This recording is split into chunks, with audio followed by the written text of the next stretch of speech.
Kalau disebut sakit, gejalanya belum muncul. Tapi kalau disebut sehat, kok rasanya ada yang tidak beres dengan diri kita. Nah.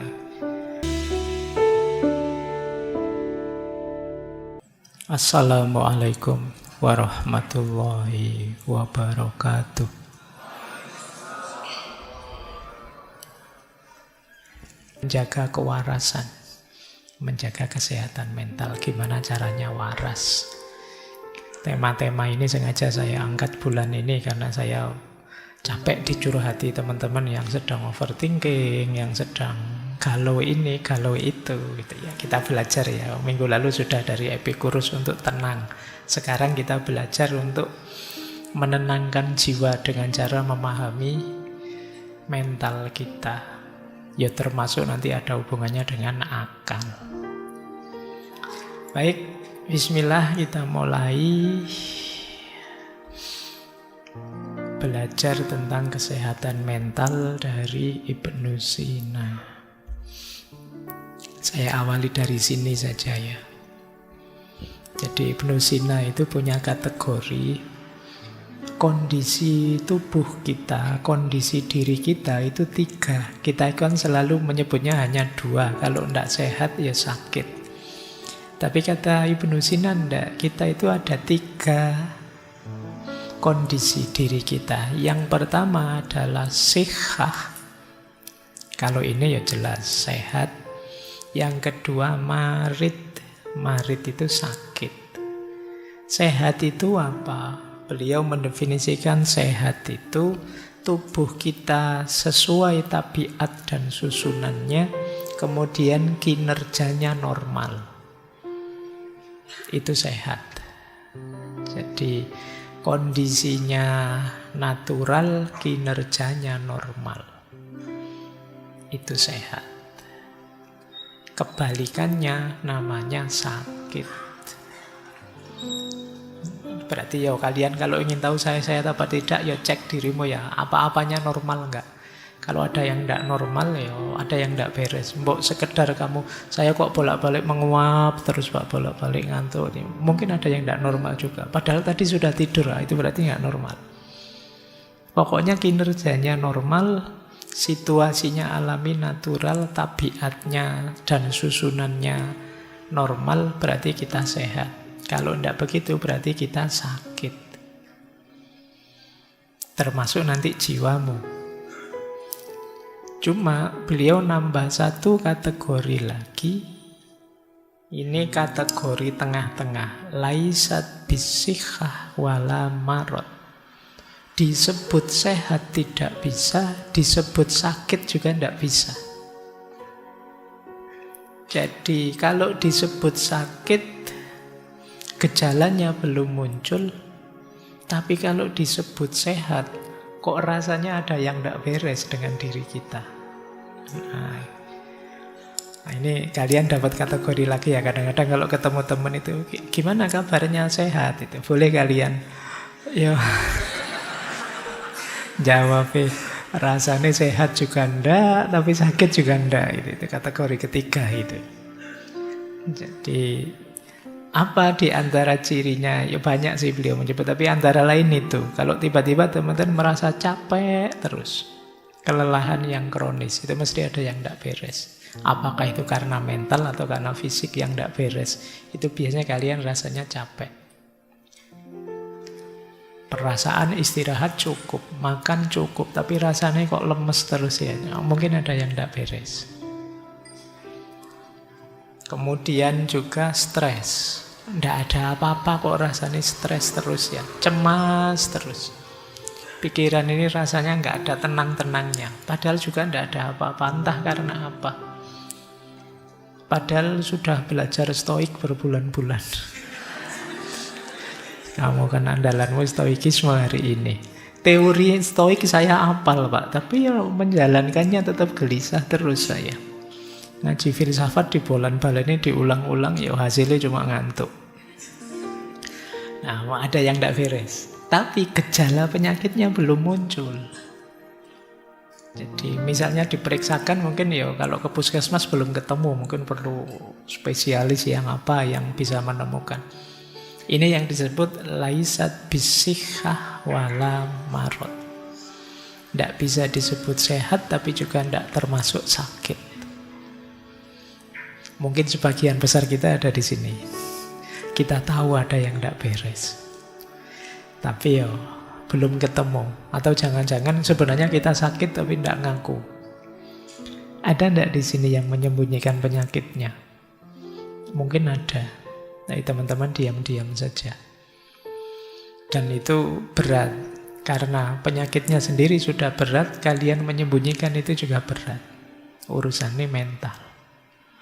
Nah, siap-siap ya, hati-hati. Dan itu kalian sendiri yang tahu kok. Tidak akan saya tanya satu-satu. Tapi ayo kita sayangi diri kita. Baik. Jadi ini ya kondisi tubuh kita hari ini, sehat, sakit, atau antara-antara. Sehat juga enggak, sakit juga enggak. Kita lanjutkan. Tema kita malam hari ini lebih ke kesehatan mental.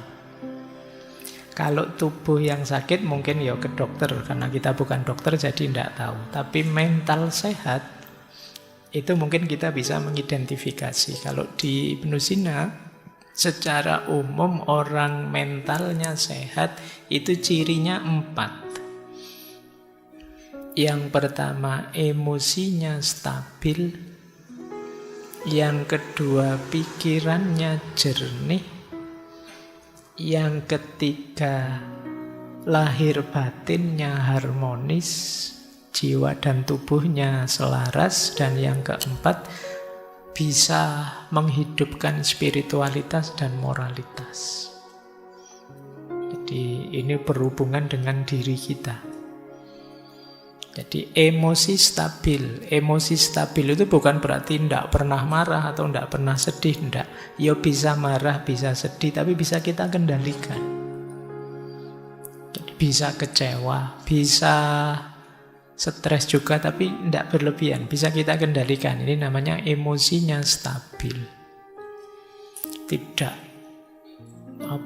meledak-ledak, juga tidak apatis, tidak bisa dipengaruhi, tapi ya bisa. Cuma ya stabil saja. Kita masih bisa mengendalikannya. Ya wajarnya manusia bisa marah, wajarnya manusia bisa kecewa, wajarnya manusia bisa stres, tapi bisa dikendalikan. Ini berarti kita masih sehat. Jadi tidak usah galau. Pak, saya kok marah terus ya Pak? Ya asal kalian masih bisa mengendalikannya, masih tergolong sehat. Tapi kalau kalian marah terus tidak bisa mengendalikan, lupa diri, tidak bisa kontrol diri, sehingga efeknya marah jauh lebih besar daripada sebabnya, ada yang tidak beres. Mulai harus introspeksi. Kemudian pikiran kita jernih. Pikiran jernih itu berfungsi normal. Jadi bukan berarti harus pinter selevel para filosof, tidak begitu. Pikiran jernih itu bisa kita pakai untuk hidup sehari-hari, untuk hidup normal. Kadang-kadang ada orang yang pikirannya tidak fokus, terganggu, dipakai mikir tidak bisa, buntu, dan lain sebagainya. Jadi hidupnya mungkin mengandalkan insting saja, dia kalau diajak mikir tidak nyampe, bingung. Ini pikirannya tidak jernih. Atau terganggu oleh mindset macam-macam, wawasan dari medsos apa dan lain sebagainya, sehingga tidak jernih. Pikiran tidak jernih itu misalnya kalian tidak bisa membedakan ini sehat, ini tidak sehat, ini menyenangkan, ini menyedihkan, ini baik, ini buruk. Itu pikiran harus bisa ini. Kalau tidak bisa, ayo kalian cek lagi ya, waras apa enggak. Karena orang yang pikirannya kacau kan kita menyebutnya kurang waras.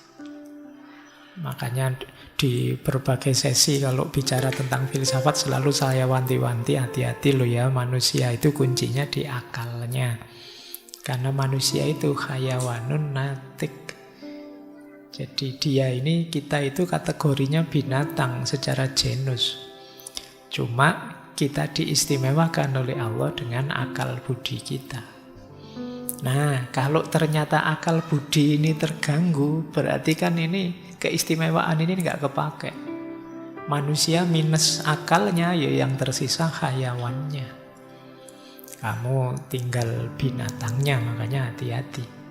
Pikiran gelap, pikiran buntu, pikiran macet, dan lain sebagainya, itu alamat yang tersisa binatangnya.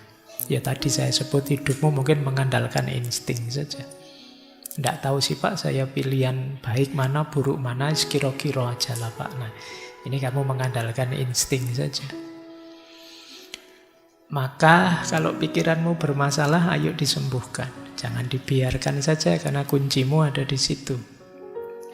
Yang ketiga, harmoni antara jasmani dan rohani. Batin harus sehat, fisik juga harus sehat, karena dua-duanya saling mempengaruhi. Nanti Ibnu Sina ini orang pertama yang punya konsep yang sekarang disebut dengan psikosomatis. Jadi jangan dikira mental itu, batin itu tidak mempengaruhi fisik dan juga sebaliknya. Dua-duanya saling mempengaruhi. Kalau mentalmu sedang galau, sedang kacau, lama-lama bisa saja itu kena fisik. Nah, kalau kalian kan biasanya pakai istilah kena mental. Nah, bisa saja dari kena mental, lanjutannya kena fisik. Sakit beneran. Pernah enggak kalian ngalami apa-apa, nilaimu tiba-tiba drop, jatuh, terus pulang-pulang kamu ngereges? Panas badanmu. Nah, itu jenis bagaimana kondisi mental bisa mempengaruhi fisik. Nah, nanti teorinya panjang dari Ibnu Sina. Dan yang keempat, jangan lupa batin kita itu ada unsur spiritualitas. Ada fitrah religiositas. Ada nurani yang mendorong kita untuk bermoral. Ini juga harus hidup. Kalau ini tidak hidup, ada yang hilang dari kemanusiaan kita. Jadi kalau kalian hanya fokus di tiga yang atas, lupa bahwa kita punya spiritual, ada unsur moralitasnya, ya nanti ada bagian tertentu hidupmu yang hilang. Itu kadang orang merasa hampa, merasa jemu, merasa tidak bermakna, dan lain sebagainya. Karena urusan makna hidup, kedalaman hidup itu adanya di spiritualitas. Jadi ayo dicek kalian termasuk mentalnya sehat apa tidak. Kalau tidak, ayo diobati pelan-pelan. Karena sulit kalian bisa sukses kalau dalammu tidak sehat, mentalnya tidak sehat. Kita lanjutkan. Nah, ini konsep dasarnya Ibnu Sina. Kita kenali dulu ya sisi dalam diri kita, jiwa kita. Hubungannya dengan akal, hubungannya dengan kesehatan mental. Kata Ibnu Sina, jiwa kita itu ada 3 unsur. Kadang orang menyebutnya 3 daya, 3 kekuatan. Yang pertama jiwa nabatiyah, vegetatif. Itu isinya tumbuh dan reproduksi. Jadi dorongan untuk tumbuh, bereproduksi. Tiba-tiba teman-teman ingin makan, lapar, ingin kawin, bereproduksi. Itu muncul dari daya jiwa namanya vegetatif. Jiwa nabatiyah. Seperti tumbuh-tumbuhan. Nanti ada unsur hayawaniyah. Ini hubungannya dengan emosi, keinginan, cita-cita. Nyari enak, nyari senang, persepsi indrawi. Ini jiwa hayawaniyah. Jadi kalian punya keinginan apa, punya hasrat apa, punya emosi apa. Nah itu hayawaniyah, jiwa sensitif. Yang ketiga ada insaniyah, jiwa rasional. Berpikir, memahami, termasuk unsur moralitas, spiritualitas itu bagian dari daya jiwa insaniyah. Jadi lapisan diri kita, jadi di balik yang jasad ini, di dalamnya ada aspek vegetatif, sensitif, rasional, nabatiyah, hayawaniyah, dan insaniyah. Yang disebut kesehatan mental, kata Ibnu Sina itu kalau antara hayawaniyah dan insaniyah seimbang. Saling mendukung, saling selaras, emosi dan pikiran saling selaras. Cuma kata Ibnu Sina, keselarasan di dalam itu harus dikomandoi oleh insaniyah, oleh yang rasional. Jadi akalnya harus menang, rasionalnya harus menang, ilmunya harus menang. Jadi jangan dibiarkan hayawanannya dominan atau vegetatifnya dominan. Apa ada Pak orang yang hayawanannya, kehewanannya lebih dominan? Ya ada orang yang ambisi, emosional, segala cara ditempuh asal cita-citanya tercapai, itu hayawaniyahnya dominan. Tidak peduli aturan, tidak peduli norma, hayawaniyahnya dominan. Apa ada Pak orang yang vegetatifnya dominan? Ada. Kalau kalian tiap hari rebahan saja, makan, minum, terus bangun-bangun mikir, kapan ya aku kawin, kapan ya aku... Nah, itu berarti dominanmu vegetatif saja. Nah, kan sekarang banyak orang bilang, wah hari ini banyak generasi rebahan. Itu berarti orientasimu vegetatif saja. Kata Ibnu Sina, daya yang di dalam ini ayo dikendalikan dengan akal yang sehat. Jadi dialah yang tahu mana yang baik, mana yang buruk. Dialah yang bisa ngerem, dialah yang mampu mengendalikan. Akalnya jangan kalah, ilmunya jangan kalah. Cuma syaratnya tadi, akalnya harus jernih, pikirannya harus jernih. Ya kalau pikiranmu sudah kacau, ya sulit pikiran bisa mengendalikan. Jadi ini kesehatan di dalam. Makanya kata beliau, akal itu perannya 3 kalau bisa ya. Dia harus mengendalikan. Yang pertama mengendalikan emosi, yang kedua mengendalikan hasrat, yang ketiga memahami nilai. Ini tugasnya akal. Mengendalikan emosi ya mengendalikan marah, sedih, takut. Kalau kalian mengalami itu, ayo dikalahkan itu dengan pikiran yang rasional. Kok aku marah sampai segitunya ya? Rugi aku, padahal hal kecil saja saya marah sebesar itu, efeknya luar biasa Pak Aiman. Kalau gitu jangan marah yang berlebihan.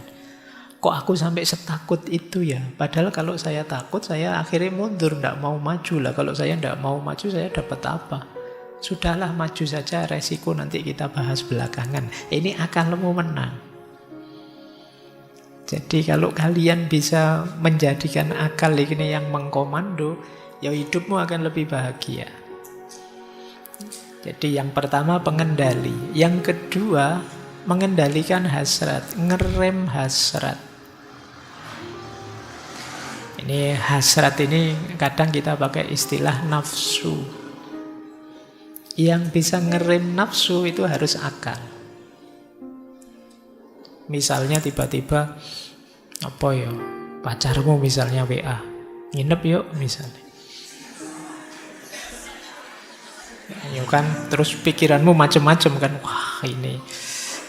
Tapi kalau akal sehatmu jalan, ndak wong kita belum apa-apa, belum siapa-siapa. Enaknya sebentar, resikonya panjang misalnya. Ini akalmu menang. Tapi kalau akalmu kalah, ya wassalam, besok viral mesti. Jadi perhatikan, akalmu harus selalu waspada. Baik, yang terakhir, akal mampu memahami dan mengenali nilai-nilai. Oh, ini baik, ini buruk. Nah, yang benar ini keliru. Ini akal harus selalu memilihkan. Jangan dipilihkan oleh nafsu, dipilihkan oleh ketamaan, dipilihkan oleh hasrat ingin menguasai, dipilihkan oleh dorongan seksual dan lain sebagainya. Tapi pastikan yang milih itu akal. Syaratnya akal harus sehat. Oke ya, jadi batin kita yang 3 lapis tadi, semoga pengendali dan rajanya adalah akal. Karena kalau yang menang yang lain-lain, kalau yang menang yang vegetatif itu biasanya kita cenderung hidup ini nyari enak saja, ndak mau ndak enak. Kalau kita ada di yang sensitif hayawaniyah, itu ambisius. Kadang menghalalkan segala cara, ndak tahu kapan berhentinya, pokoknya nabrak terus, maju terus. Nah, yang terakhir yang harus menang, daya insaniyah. Disitulah kita jadi manusia. Karena kalau yang di yang pertama, yang nabati itu kita jadi tumbuhan saja, belum jadi manusia. Kalau di hayawaniyah kita jadi hewan. Ayo jadi manusia. Pencirinya manusia akal. Baik, ini yang tentang akal sudah ya. Disitulah pentingnya akal sehat. Sekarang kita mulai masuk ke kesehatan mentalnya. Nah, sebelum ke sana, kita pahami dulu hubungan antara batin dan lahir, jiwa dan tubuh dalam pikirannya Ibnu Sina. Jadi Ibnu Sina punya pandangan secara umum begini. Yang pertama, jiwa itu penggeraknya tubuh. Jadi jiwa adalah prinsip kehidupan. Kita itu kalau hanya jasmani saja, tidak ada jiwa, namanya bukan manusia. Tanpa ada jiwa, tubuh itu hanya materi yang tidak punya kehidupan. Kalau kalian misalnya tiba-tiba lihat tergeletak sesosok manusia yang tidak ada nyawanya, tidak ada jiwanya, kamu mendekat atau lari? Mesti ngeri kan kamu. Ini secantik apapun, seganteng apapun, kalau tidak ada jiwanya, kita menyebutnya bukan manusia. Karena jiwa itu adalah penggeraknya tubuh. Kata Ibnu Sina, jiwa menggunakan tubuh sebagai alat untuk menjalankan fungsi-fungsinya. Untuk berpikir ada alatnya namanya otak. Untuk bergerak ada alatnya namanya otot. Untuk merasa ada alatnya namanya indera. Otak, otot, panca indera itu kan fisik, tubuh. Tapi dia jadi alatnya jiwa, jadi kendaraannya jiwa. Mata dengan melihat. Melihat itu kan unsur kejiwaan, tapi mata itu unsur tubuh. Dan dua-duanya kerjasama, itu yang dimaksud saling berhubungan. Tidak mungkin ada kita bisa melihat kalau dua unsur ini tidak ada. Atau salah satu saja yang ada. Matanya ada sih Pak, cuma daya melihatnya yang tidak ada. Ya tetap kita tidak bisa melihat. Daya melihatnya ada Pak, tapi tidak pakai mata Pak. Itu mata batin atau mata apa gitu. Tidak bisa, ya tetap tidak jalan. Mungkin bisamu kira-kira. Sama dengan telinga dan mendengar, hidung dan bau. Saya kepleset mencium. Biasanya kan kamu hidung untuk mencium itu. Hidung untuk membau, awas keliru kamu. Kalau ciuman kan tidak pakai hidung. Jadi jiwa dengan tubuh. Nah, tapi yang kedua jangan lupa juga tubuh itu wadahnya jiwa. Kalau tidak ada tubuh, tidak ada yang jasmani, jiwa juga tidak berarti. Tadi kalian ketemu jasad saja, tidak ada nyawanya, lari. Apalagi ketemu jiwa saja, tidak ada jasadnya. Kamu tambah ngeri mesti. Gitu. Jadi jiwa itu wadahnya tubuh. Bahkan nanti saling mempengaruhi. Ini ternyata ya memang dekat, saling berhubungan. Maka jangan disepelekan. Pak, saya filsafat saja Pak, urusan materi, urusan jasad itu. Loh, tapi kalau tidak ada jasad, bahkan pikiranmu tidak ada wadahnya. Ya otak itu kan bisa dicek, bisa dilihat, bisa itu ya kerja berpikir ada di situ. Kalau tidak ada itu ya tidak ada hubungannya Pak otak sama mikir. Ya coba otakmu dibuang. Wong kamu kebentur sedikit saja puyeng ya, terus pikiranmu kan terganggu. Jadi ini dua-duanya saling berhubungan. Makanya kemarin di Epikuros itu ya nomor 1 tetap sehat. Sepinter apapun kamu, kalau tidak sehat, tidak ada gunanya. Kamu hafal kitabnya Aristoteles tadi, tapi terus tiap hari batuk, tiap hari puyeng, tiap hari pusing, ya metafisikanya Aristoteles tidak ada gunanya. Lebih berguna paramek atau apa gitu. Kalau kamu sedang sakit. Oke ya. Baik, jadi ini dua prinsip awal, hubungan jiwa dan tubuh. Kemudian ini yang tadi kita sebut psikosomatis ya. Jiwa mempengaruhi tubuh dan juga tubuh mempengaruhi jiwa. Emosi, pikiran, kondisi mental mempengaruhi jasmani kita. Kalau kita stres, cemas, kemudian perutnya mules, kepalanya pusing, tekanan darahnya naik, nah itu pengaruh jiwa terhadap tubuh. Makanya ada peribahasa di dalam tubuh yang sehat ya terdapat jiwa yang sehat juga, mens sana in corpore sano. Saya lupa itu dulu ada filosofi yang punya teori itu. Sebaliknya juga begitu. Kalau kita tubuhnya tidak memadai, sedang capek, sedang lelah, sedang lapar, sedang lesu, ya tidak bisa berpikir. Jadi mekanisme yang di dalam tidak bisa.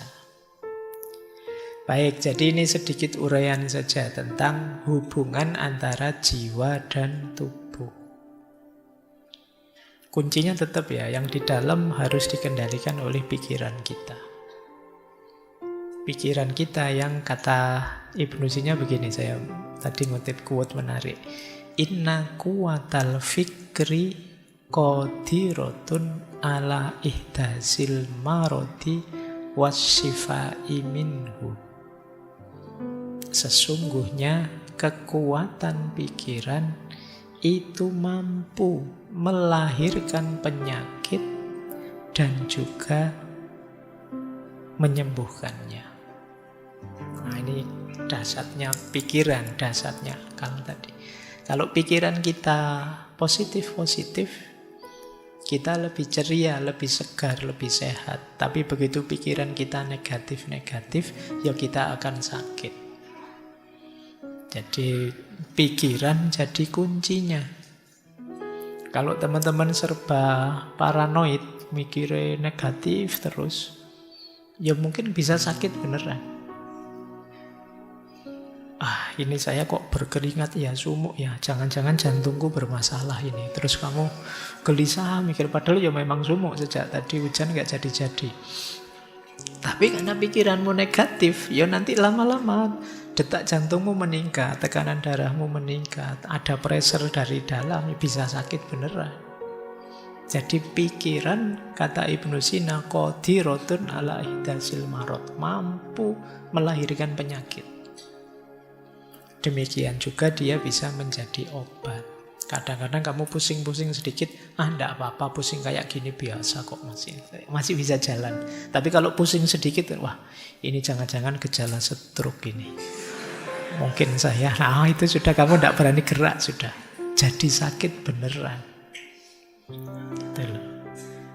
Baik, maka kendalikan pikiranmu karena banyak penyakit yang muncul dari pikiran. Nanti ada eksperimen menarik, terkenal sekali dari Ibnu Sina. Beliau bikin uji coba 2 ekor kambing yang diletakkan di ruangan terpisah. Kambing yang satu ruangannya terisolasi, tidak lihat apa-apa. Cuma kambing yang satunya ruangannya dijajarkan dengan ruangan serigala. Meskipun serigalanya tidak bisa mencapai kambing itu, cuma di depannya kandangnya serigala. Ternyata meskipun diberi makan yang sama, di treatment yang sama, kambing yang kedua yang tiap hari lihat serigala itu pelan-pelan sakit, jadi lemah, akhirnya mati. Sementara kambing yang satunya segar, biasa saja, sehat. Nah, ini eksperimennya kambing. Jadi ini untuk membuktikan tadi loh, bahwa pikiran itu ternyata berpengaruh. Yo, kambing yang kedua tadi mungkin tiap hari stres nonton, aduh serigala di depanku ini, nanti kalau saya dimakan gimana? Pikirannya kan begitu terus. Tiap hari dia ketakutan. Meskipun serigalanya ndak nabrak kita, wong dia ada di kandangnya. Itu sama kayak kalian ndak mau ngapa-ngapain karena khawatir bahaya ini, bahaya itu. Stres sendiri. Mau naik motor nanti kalau tabrakan gimana? Naik kereta, yuk kadang-kadang kereta api itu juga jadi bingung. Kamu mikir negatifnya terus. Sekelilingmu ini kamu lihat tuh. Lihat laki-laki, wah laki-laki ganas semua sekarang, garangan kabeh iki misalnya. Terus kamu takut, tidak berani berinteraksi. Nanti yang cowok lihat perempuan, perempuan itu penipu, penggoda semua. Pikiranmu negatif terus, ya efeknya ke dirimu sendiri. Kamu milih sakit atau milih sehat, ya sebagian besar dari dirimu sendiri. Pikiranmu. Jadi ya jangan sampai kita seperti kambing yang kedua. Ya bahaya di sekeliling kita selalu ada, tapi kan tidak selalu sampai ke kita. Ya nanti kalau sampai baru dibahas. Wong belum sampai saja kok kamu mikirnya sepanjang itu. Baik, saya dulu ada teman itu yang bilangnya, di sekitar kita ini bertebaran virus-virus, bertebaran bakteri-bakteri, kita harus hati-hati loh, makanya gitu kan. Tapi ya kalau sampean mikir itu nanti tidak berani keluar rumah. Wah, ada virus ini, ada bakteri ini, ya selalu saja ada di mana-mana. Baik, saya dulu ada zaman kecil sering ke sawah. Zaman kecil itu ke sawah, orang-orang desa kalau di sawah capek-capek minum ya tinggal nyeduk saja di got sebelahnya sawah itu, dia nyeduk saja diminum dan sehat tubuhnya. Sementara ya kadang-kadang kita kadang air bersih sih sehat, misalnya air sulingan, wah saya pilek Pak kalau minum itu Pak. Kita mulai manja. Dulu waktu kecil kita hujan-hujan seger, sehat. Sekarang kena gerimis saja besok pilek kamu.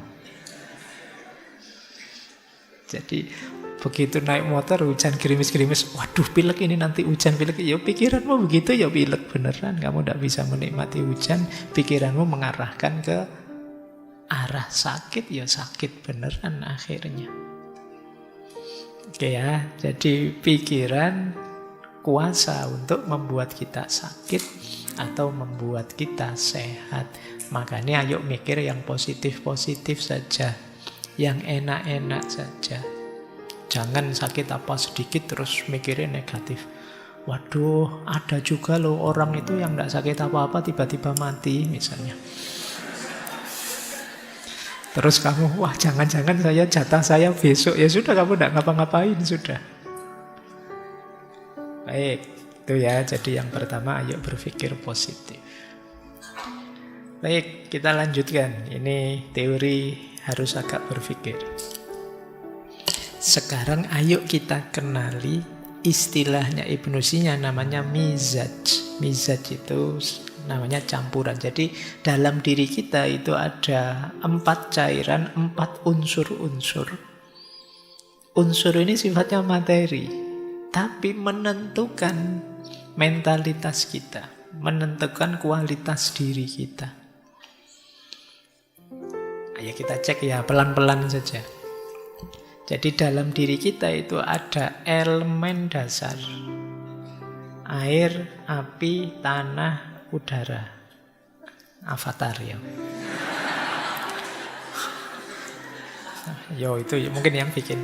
Ini teori ini dulu teman-teman boleh merefer ya. Karena memang ini mempengaruhi Ibnu Sina. Ini dari Hippocrates. Hippocrates itu terus dilanjutkan oleh Jalinus Galen, diambil oleh Ibnu Sina tentang cairan tubuh yang mempengaruhi mental kita, juga fisik kita.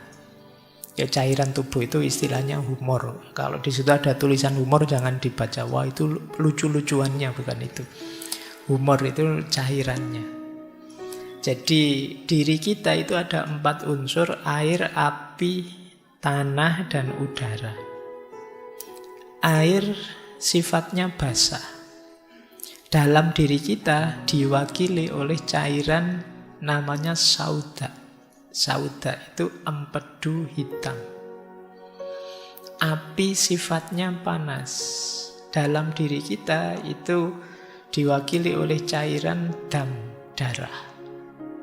Kemudian ada unsur tanah.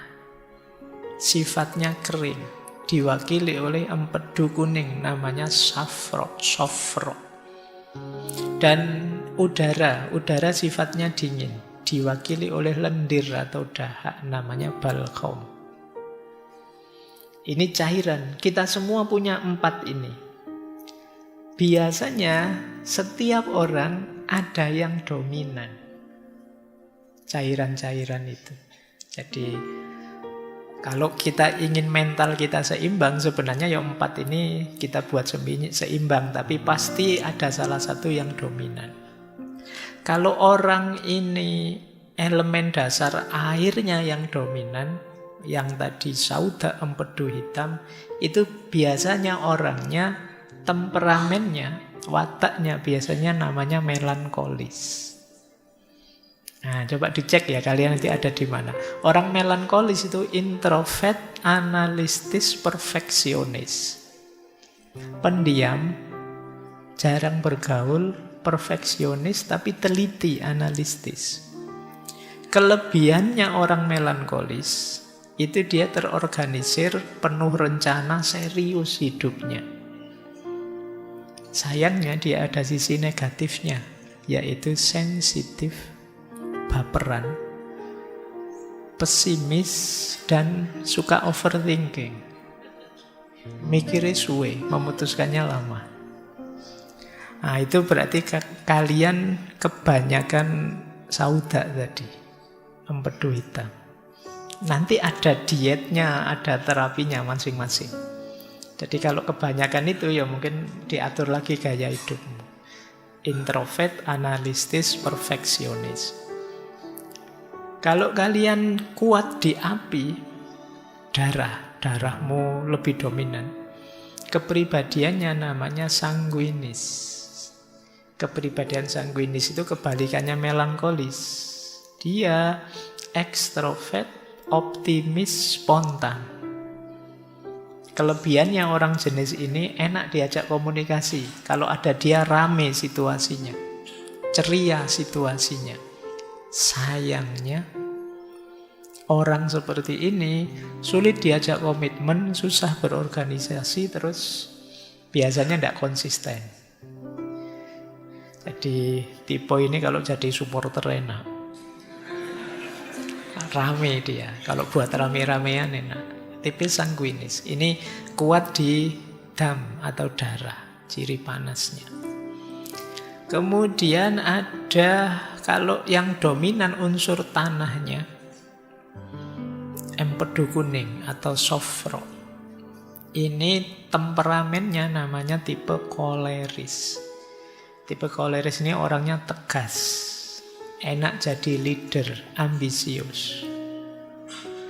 Kelebihannya dia fokus, pekerja keras, pinter memutuskan. Sayangnya tipe koleris ini agak arogan, ingin dominan. Karena dia punya karakter leader, jadi dia ingin menguasai. Terus empatiknya kurang. Jadi tidak bisa merasakan yang dirasakan orang lain. Tapi enak kalau jadi leader. Karena dia fokus, bekerja, dan cepat memutuskan. Kalau ada di sini yang merasa tipe koleris, ya besok nyalon bupati ya buat DPR gitu. Kalian pas di situ. Nah, kalau yang keempat, elemen dingin, elemen udara, dahak, lendir, banyak. Ini kalau kalian dominan di aspek cairan ini, tipe temperamennya adalah flegmatis. Orangnya santai, ndak baperan, pendamai. Pendamai itu ya sudahlah, ndak usah kaku-kaku, ndak usah serius-serius. Kelebihannya tipe flegmatis ini tenang, adaptif, mudah menyesuaikan situasi, dan dia pendengar yang baik. Kalau kalian punya teman tipe flegmatis ini enak, hidupmu nyaman. Sayangnya, orang tipe ini itu kurang ambisius, cenderung malas. Jadi, pokoknya pinginnya santai-santai. Terus ya namanya santai ya udah bisa digas pokoknya. Pingin nyaman saja. Ayo ya, coba dicek ya. Kalian ada di tipe mana? Kalian melankolis, sanguinis, koleris, apa flegmatis? Kita semua ada unsur itu, tapi yang dominan yang mana? Itu nanti menentukan karakter kita, temperamen kita. Yo nanti ketika sudah sangat tidak seimbang cairan-cairan ini, nanti yo ada. Nanti di kitabnya Ibnu Sina itu yo, untuk meningkatkan ini melankolisnya dikurangi makan ini, ditambah makan ini biar tidak terlalu melankolis. Biar tidak terlalu sanguinis ya banyak makan apa, dikurangi makan apa. Itu nanti ada. Cuma tidak saya tulis di sini satu-satu, nanti waktunya habis. Jadi ini namanya mizaj. Jadi mizaj itu 4 cairan yang terkombain dalam diri kita, masing-masing dengan ciri dan karakternya. Ada basah, ada panas, ada kering, ada dingin, dan salah satu pasti dominan. Nah, coba ya kita kembangkan 4 ini. Ini mungkin kalau teman-teman nyari pasangan, nyari teman, berorganisasi, dan lain sebagainya, nyarinya kombinasi yang gimana? Ya kita jelajahi satu-satu. Ada kombinasi pertama yang orang anggap ideal. Orang sanguinis dengan orang melankolis. Ini jangan diterjemahkan sekedar nyari jodoh ya. Tapi boleh ke sana juga. Orang sanguinis itu kan tadi agak meledak-ledak, ceria, spontan. Kalau ketemu melankolis imbang. Karena orang melankolis itu lebih serius. Jadi lebih rapi. Maka sanguinis melankolis ini kombinasi yang pas. Yang satu meledak-ledak, yang satu bisa ngerem.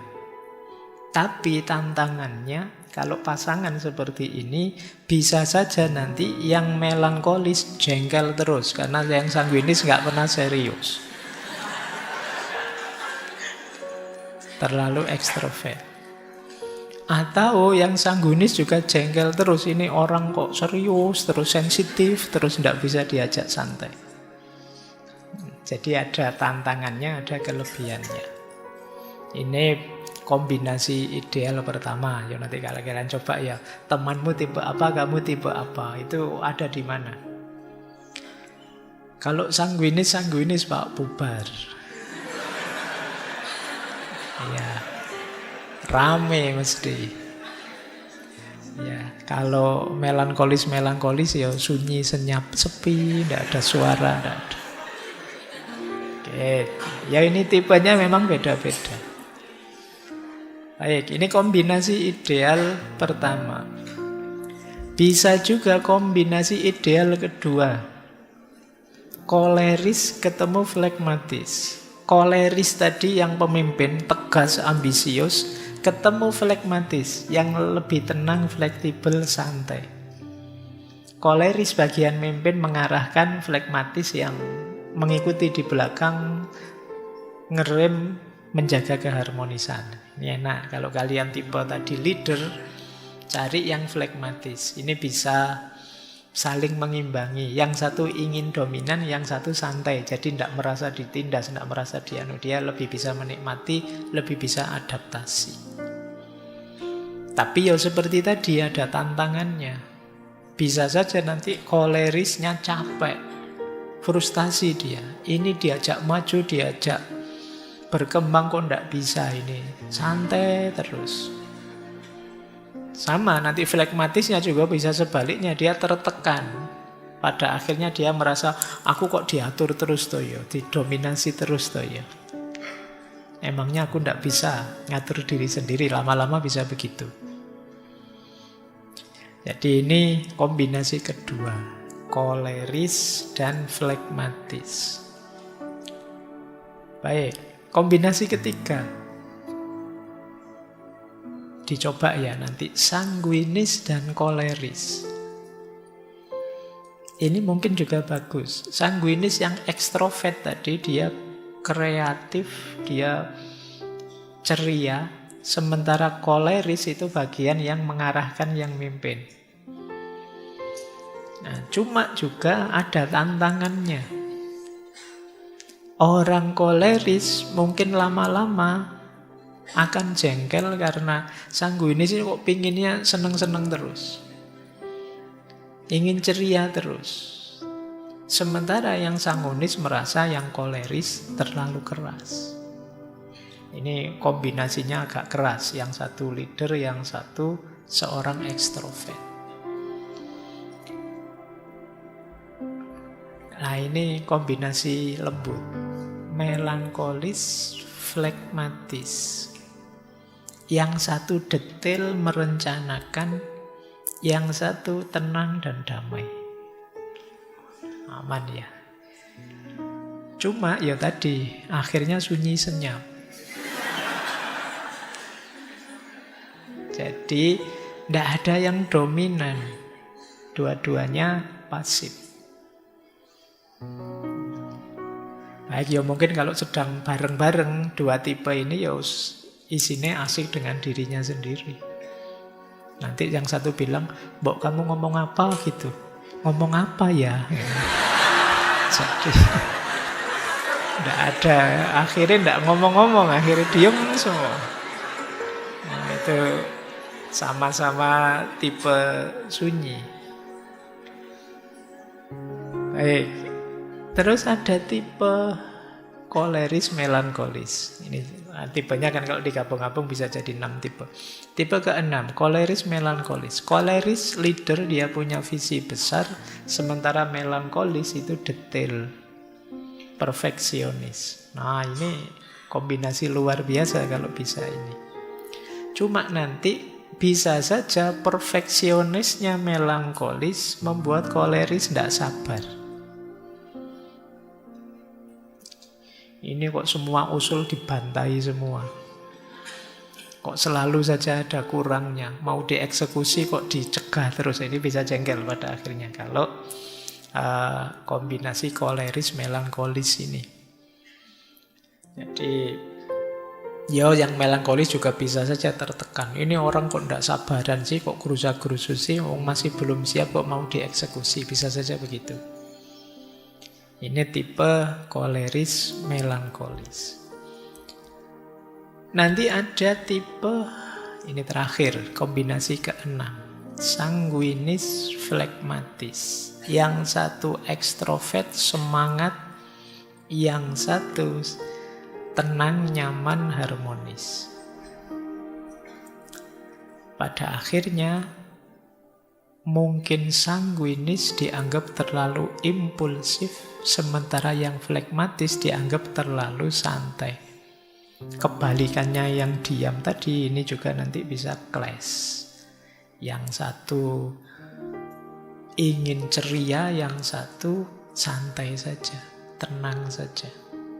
Nah, itu bisa saling jengkel pada akhirnya. Meskipun ya dari sisi idealnya bisa saja pas. Makanya di situ istilahnya tantangannya. Oke ya, jadi ya ini contoh saja sih, ini gambaran saja. Seandainya temperamen-temperamen tadi kita cocok-cocokkan, kita jodoh-jodohkan. Baik, paling tidak teman-teman sekarang sudah tahu ya, di dalam diri kita ternyata ada pertarungan antar cairan. Yang istilahnya humor tadi, ada yang dominan, ada yang tidak. Ya nanti ada hubungannya dengan gaya hidup, ada hubungannya dengan makanan, dan lain sebagainya. Oke, kita lanjutkan. Tadi sudah, sekarang mulai ya menyehatkan jiwa. Kita awali dari beberapa gangguan jiwa.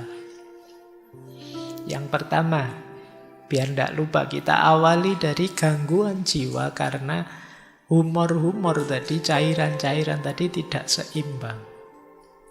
Jangan lupa seorang sanguinis yang tadi dominan darahnya itu kalau ekstrim bisa memunculkan pribadi yang hiperaktif, impulsif, dan mania. Jadi wajar saja ada orang ekstrovert, tapi kalau bablas tidak terkendali, ini kan dominan darah yang sifatnya panas tadi, dia akan hiper, impulsif, ngamuan, mania. Makanya dalam bahasa Indonesia kan ada istilah darah muda, darah panas. Itu sebenarnya arahnya ke sini. Karena memang aspek darah itu unsur panas. Jadi kalau kalian merasa, Pak saya kok ngamuan ya Pak, saya kok tidak bisa diam ya Pak saya, ya harus hati-hati, harus siap-siap untuk ngerem. Karena kalau tidak, ya ketemunya itu hiperaktif, impulsif, dan mania. Sementara yang flegmatis tadi yang cenderung tenang, cenderung tidak mudah terpengaruh, dominasinya yang lendir tadi, yang paling bawah, balhom, itu dalam bentuk ekstrim akan melahirkan orang yang apatis, cuek, lamban. Jadi disuruh ngapa-ngapa nanti saja, besok saja. Itu kalau dalam bentuk ekstrimnya ya masalah, jadi orang apatis. Apatis itu sudah tidak percaya lagi apa-apa, sudah cuek total pokoknya. Nah ini kalau dominan terlalu besar aspek flegmatisnya. Kemudian kalau yang terlalu dominan kolerisnya, yang tadi leader tadi, seorang yang ingin dominan tadi, pada akhirnya dalam bentuk ekstrim yang mulai ada disorder, gangguan jiwa, itu biasanya muncul dalam bentuk agresif, antisosial, dan narsis. Jadi orang narsis itu kan ingin tampil terus, ingin dia disebut unggul terus, disebut baik terus. Ada ndak di sini yang tiap hari posting selfie-annya sedang ngapain, sedang apa, sampai temenmu bosen nge-like, bosen jempoli. Jadi kamu khawatir hilang, kamu ada FOMO-nya terus tiap hari tampil. Hati-hati jatuh pada your narcissistic disorder. Justru kamu jadinya tidak menikmati hidup. Kamu hidup mengandalkan pengakuan orang, pujian orang. Ini juga masalah, makanya hati-hati. Oke. Apalagi ada ciri antisosial. Karena tadi orang koleris itu kekurangannya kan sering daya empatiknya rendah. Jadi dia pinginnya maju, pingin sukses. Lupa bahwa orang lain mungkin ada situasi-situasi khusus yang tidak sama dengan dirinya. Kemudian kalau yang melankolis, yang dominasi empedu hitam tadi, bentuk ekstrimnya adalah putus asa, cemas, pesimis, overthinking. Nah, dari gangguan-gangguan ini semoga teman-teman tidak ada yang merasa ngalami. Kalau ada, ya berarti gangguan jiwa. Ini bentuknya agak ekstrim. Tidak apa-apa teman-teman, sekali-sekali kalau memang merasa terganggu dengan ini, datang saja ke psikolog, psikiater. Tidak apa-apa, itu bukan aib ya, sama kayak sakit fisik kita nyari dokter, ya sakit mental juga kita cari ahlinya. Kalau memang sedang gelisah. Kalau sarannya Ibnu Sina apa? Kalau penyakit akibat ketidakseimbangan cairan ini, yang pertama perhatikan dietnya. Apa yang harus dimakan, apa yang jangan dimakan. Nanti ada makanan yang sifatnya panas, dingin, lembab, kering. Nah, itu untuk menyeimbangkan tadi yang dominan apa, berarti kurang apa. Ya nanti kapan-kapan kalau ada yang perlu nanti tak kasih apa sih yang kalau dominan sanguinis, flegmatis, koleris, melankolis itu apa yang harus dimakan, dietnya apa. Cuma kalau disampaikan di sini agak bertele-tele karena masih banyak materinya. Kemudian yang kedua, gaya hidup, olahraga cukup, istirahat cukup. Semoga teman-teman termasuk yang masih sadar olahraga dan sadar istirahat. Kalau olahraga mungkin masih banyak yang suka ya. Saya olahraga tiap hari Pak, kalau ada siaran langsung sepak bola mesti nonton. Itu namanya bukan olahraga, nonton olahraga. Biasanya yang males olahraga itu kalau ditanya, "Mbok kamu olahraga?" Ya sudah, di kampus itu lantai 4 tiap hari saya naik, saya turun, kan itu olahraganya, mesti gitu kan. Itu alasannya orang males olahraga itu. Baik, ya kalian tetap harus ada olahraganya, ada istirahat. Istirahat juga penting. Semoga di sini tidak banyak yang suka melekan. Ya begadang itu boleh saja, tapi jangan sering-sering. Kalau bisa ya tidak pakai begadang lah, kalau tidak terpaksa. Ya kalau yang usia-usia kalian biasanya kan begadangnya kalau sekarang ngafe ya, ngopi, atau nonton siaran olahraga, nonton sepak bola gitu ya. Ya tidak apa-apa, cuma jangan sering-sering, nanti ada efeknya pasti. Gaya hidupmu yang tidak sehat mesti ada efeknya. Kemudian emosi. Kendalikan emosi, stres sekecil apapun bisa mempengaruhi keseimbangan cairan tadi dalam diri kita. Dan yang keempat tentu saja nanti ya kalau memang bermasalah ada obatnya, ada herbalnya, termasuk terapi-terapinya. Kalau memang sudah sakit. Baik, ini yang berhubungan dengan cairan tubuh atau humor. Sekarang kita lebih dalam lagi. Gangguan jiwa jenis kedua. Kalau tadi karena cairan, kalau ini karena masalah mental. Jadi masalah mental itu apa? Ada 3, cemas, depresi, stres. Kalian mungkin banyak yang, karena saya kapan itu baca berita, tingkat orang yang mengalami gejala kecemasan itu di Indonesia pesat sekali jumlahnya, peningkatannya. Kalian juga kan sering mencurhatkan overthinkingmu dan lain sebagainya. Itu gangguan kecemasan sebenarnya. Solusinya menarik, kata Ibnu Sina, kalau untuk masalah mental yang itu isinya cemas, depresi, stres, lakukan terapi mental juga. Terapi mental itu isinya 3, logika, ilmu, dan filsafat. Ini menarik ya, terapinya malah isinya belajar semua. Wong lagi stres kok disuruh belajar, itu gimana? Maksudnya apa? Yang pertama, logika itu membantu kita berpikir jernih dan rasional. Misalnya kita cemas, kadang-kadang kecemasan kita itu tidak beralasan. Cuma ya mengganggu kita tiap hari. Nah kalau pikiran kita jernih, kita bisa menegaskan, ngapain aku kok cemas, wong itu belum terjadi, masih besok, masih bisa ya, bisa tidak, kok aku sepanik itu sekarang.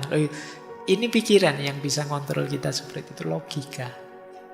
Jadi logika membantu kita berpikir jernih. Nah teman-teman boleh mulai latihan logika, ya, latihan berpikir jernih dan rasional. Kemudian yang kedua, ilmu. Kenapa harus ilmu? Ilmu itu membantu kita memahami dunia. Seringkali yang membuat kita stres, depresi, cemas, itu kan situasi-situasi di sekeliling kita yang kita tidak paham. Kemarin waktu pandemi itu seluruh dunia belum terlalu paham tentang kerja dan mekanismenya virus COVID-19. Semuanya panik, banyak orang stres, banyak orang depresi. Tapi begitu diteliti kemudian tahu, oh ternyata virusnya ini, cirinya begini, kelemahannya ini. Ini kan ilmu. Begitu ngerti ilmunya kita tenang sudah. Banyak kecemasan-kecemasan kita karena kita belum tahu. Jangankan yang besar-besar, belum tahu yang kecil-kecil saja kan juga. Mungkin yang belum pernah ngaji ke sini misalnya membayangkan nanti ngaji di sana kayak gimana ya. Ada absennya enggak ya? Boleh enggak ya saya? Jadi kan pikiranmu kan macam-macam. Tapi begitu ke sini sekarang kamu ngerti ilmunya. Nanti datang lagi kamu sudah ngatur strategi. Oh situasinya kayak gitu, saya datangnya belakangan saja, nanti duduknya di pojok sana, kamu bisa ngatur. Lebih tenang. Maka kuncinya orang stres yang kedua itu ilmu. Ya tadi kalian misalnya belum ngerti tentang teori-teori cari yang humor dan lain sebagainya tadi, sekarang ngerti. Oh saya ini kok marah-marah ini urusan darah ini yang panas ini. Berarti jangan makan ini dulu, jangan ini dulu biar nggak tambah ngamuan. Ini sekarang kita ngerti ilmunya. Yang ketiga filsafat. Apa manfaatnya filsafat? Filsafat itu memberi kita kerangka makna hidup. Menunjukkan kita tujuan ideal hidup. Dan ini menenangkan.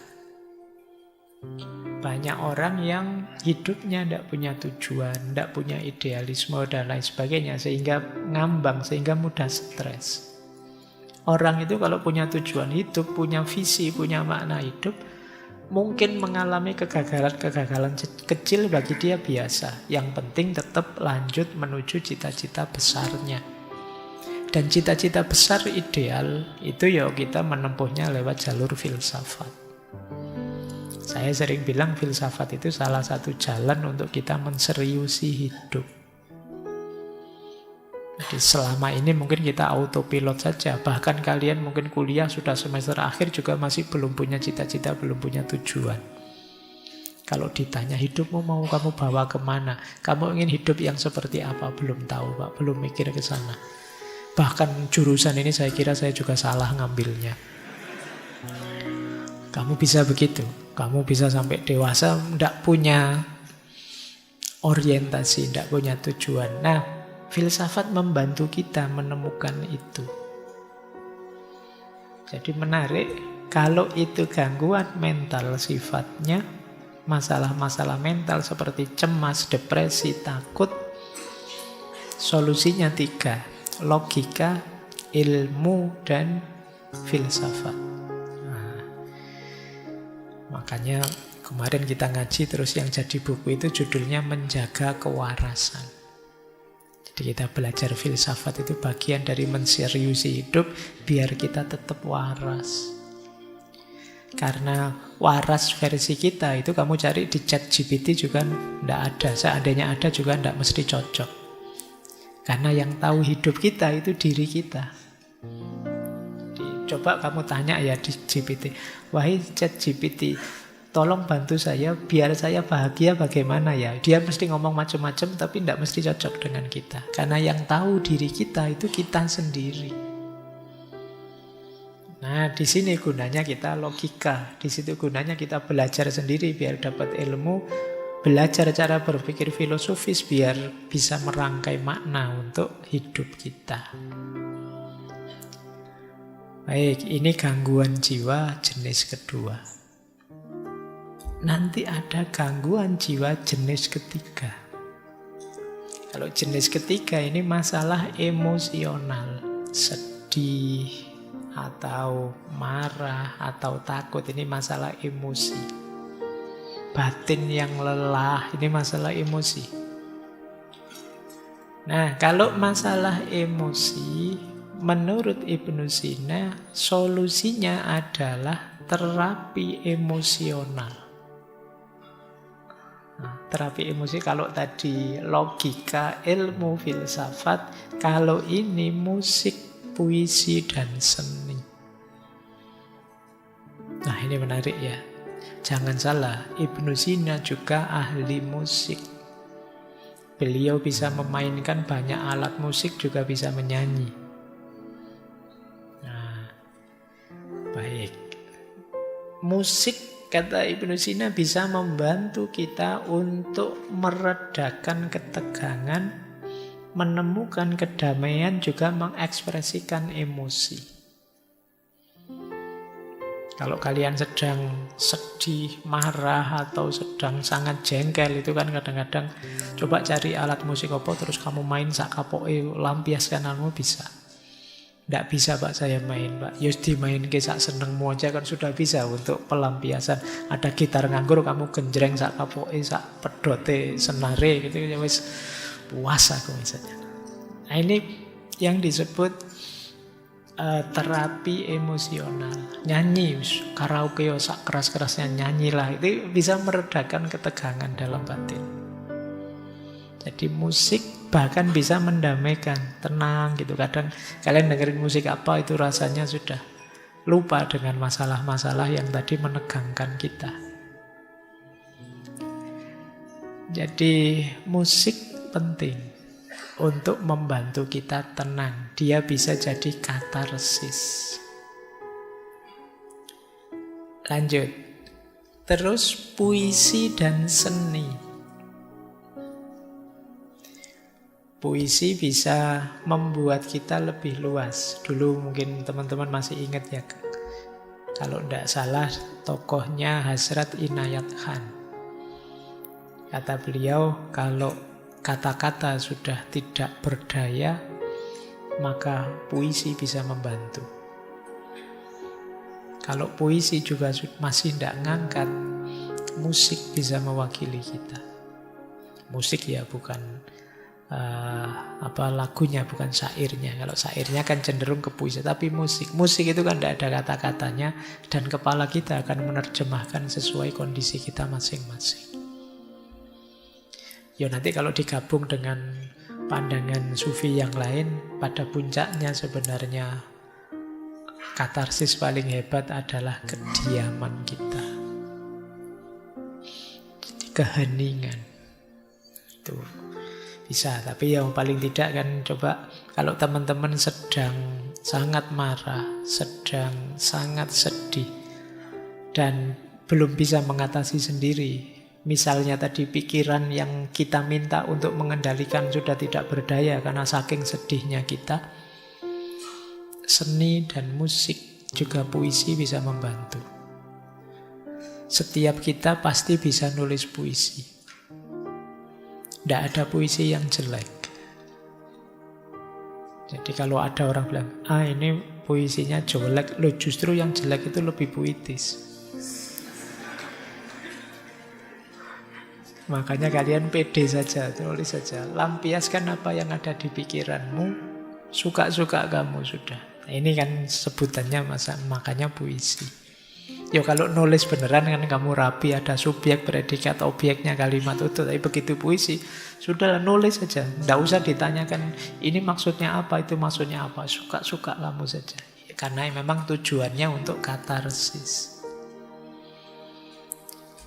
Baik, jadi kalau teman-teman mengalami gangguan jiwa jenis ketiga ini, musik, puisi, seni bisa membantu.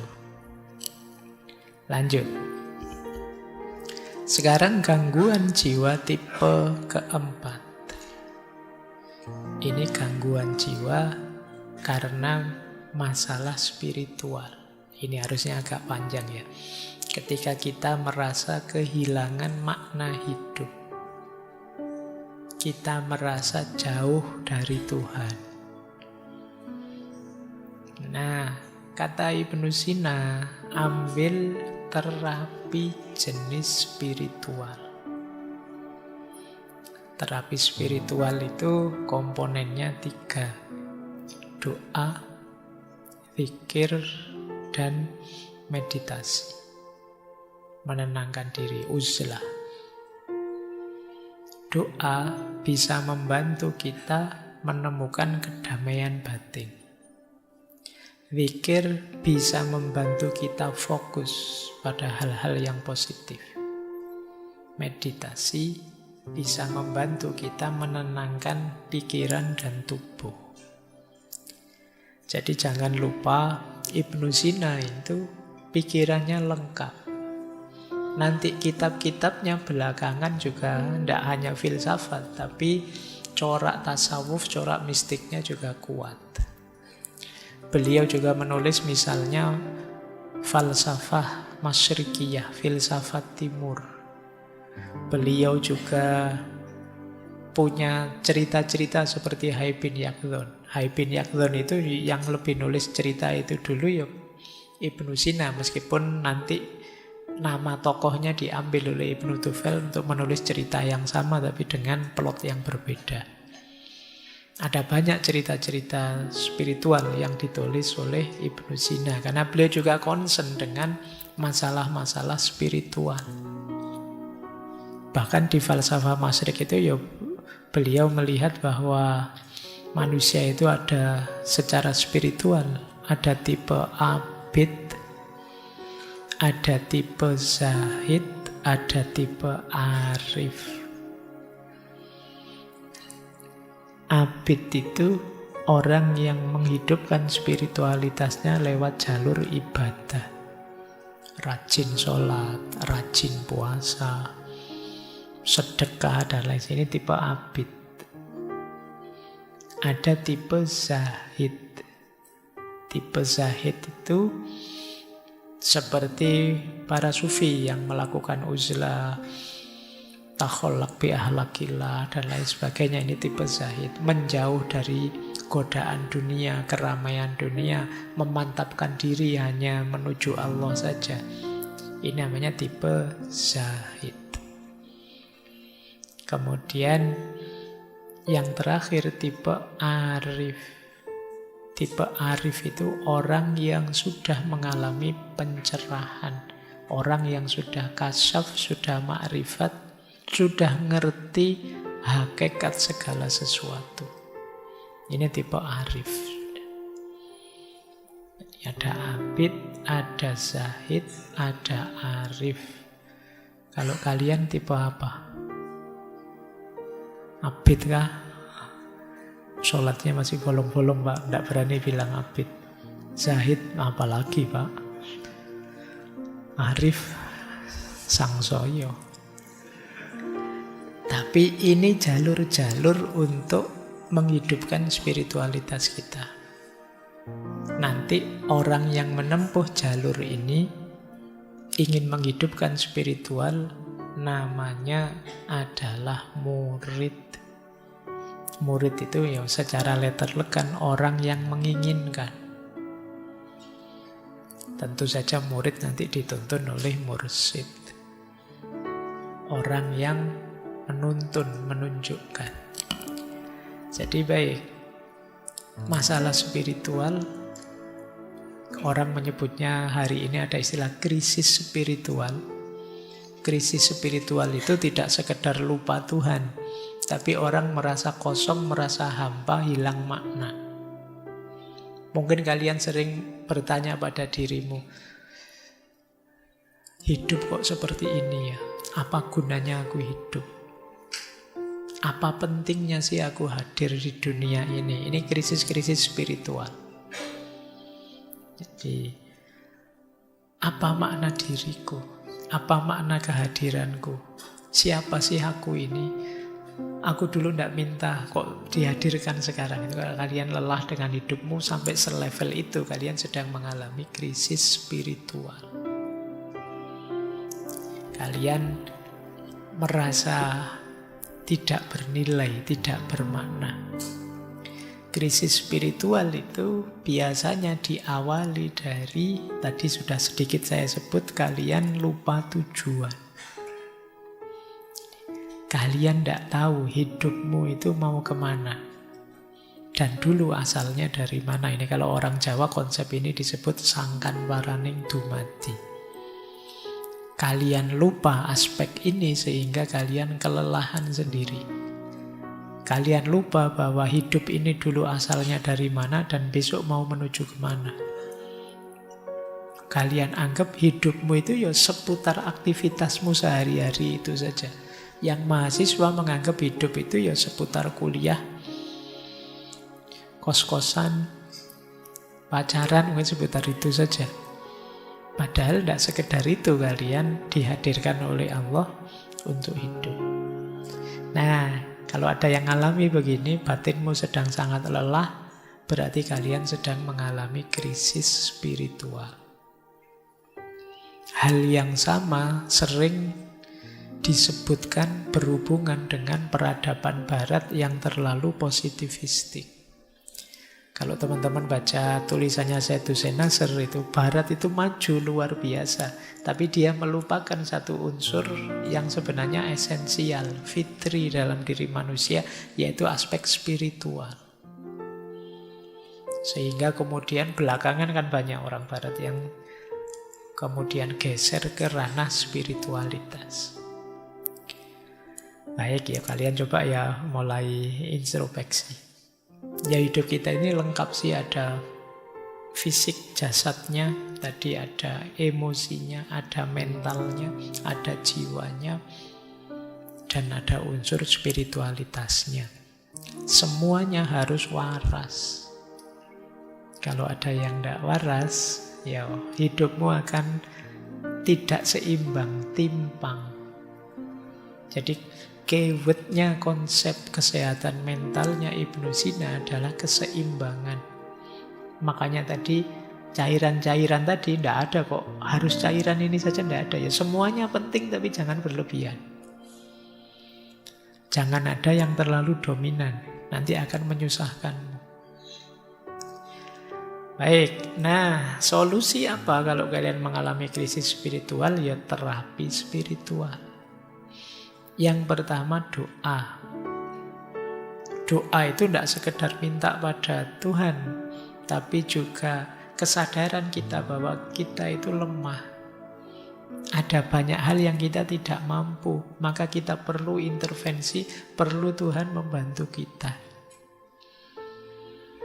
Jadi, dan bukan masalah dikabulkan atau tidak dikabulkan kalau dalam konteks ini, tapi kesadaran kita bahwa Tuhan selalu ada, selalu hadir, dekat dengan kita, itu sudah membuat kita nyaman.